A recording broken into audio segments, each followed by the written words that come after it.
Hello again. Before I jump into today's topic, I just wanted to mention the how-to guides that I've been writing on my blog because if I'm honest, I'm really chuffed with them. Actually, you might not know what the word chuffed means if you're not British. Chuffed is a British term for pleased. Sorry about that. They're short, step-by-step guides to completing common tasks. So, for example, my latest one is on how to run a card sort. And so that might be of interest to you. If it is, then I would encourage you to check them out. I'll put the links down below.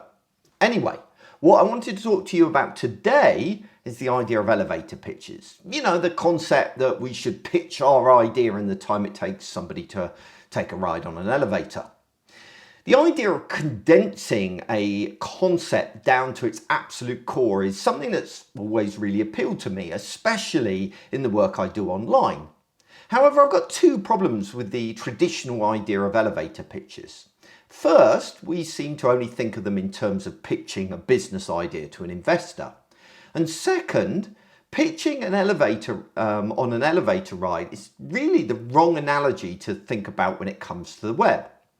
So let me explain what I mean and why the idea of an elevator pitch should be of interest to you as a digital professional. The idea of an elevator pitch is that you've only got a few seconds to communicate your big idea to a prospective investor and grab their attention. However, I would argue that online, everything is an elevator pitch. User attention is so short and being pulled in so many different directions that everything can be considered an elevator pitch. Your homepage, maybe you're working on it right now, or another landing page. If you are, think of it as an elevator pitch because that's what it is. If you're sending a marketing email, it's an elevator pitch. Working on a video like this one for YouTube or your website, then you need to position it as an elevator pitch if you want people to engage with it. Heck, even social media updates can be seen as mini elevator pitches.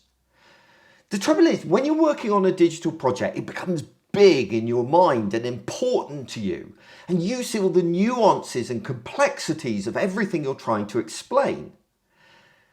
In that kind of environment, your elevator pitch can quickly turn into a lecture and you lose users' attention and the moment's gone. That's the trouble, because as you work on a digital project, you become an expert in it, and as you become an expert in a subject, you find it very hard to communicate that in a concise way.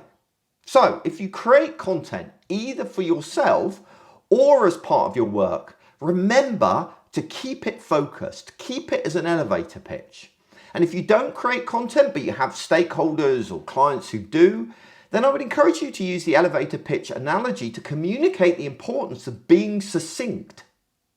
But although the elevator pitch analogy is a really useful shorthand, it does have a fundamental flaw.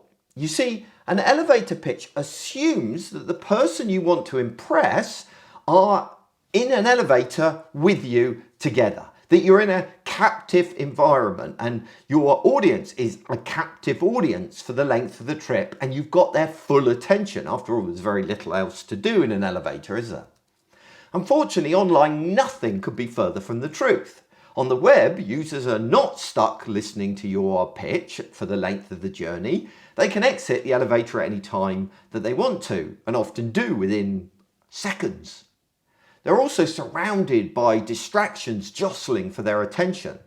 Listening to an elevator pitch is probably just one of many things that they're doing at that particular moment. If anything, trying to communicate online is less like an elevator pitch and more like trying to chat somebody up at a nightclub. Not that I can really remember what that feels like. Because in a nightclub, the environment is noisy, isn't it? Full of distractions, where the person that you're trying to talk to is experiencing information overload with all the noise and the music, etc., and all the people. Also, at any point, they can just wander off if they don't like what they're hearing, and they can get lost in the crowd and the moment is gone. If you describe it like that, it becomes apparent that what we're trying to achieve online is really hard. The trouble is, as UX professionals, people like myself, we talk a lot about making an online experience usable and accessible, like that's going to solve the problem. But in truth, that's nowhere near enough. We have to make it engaging, concise and appealing.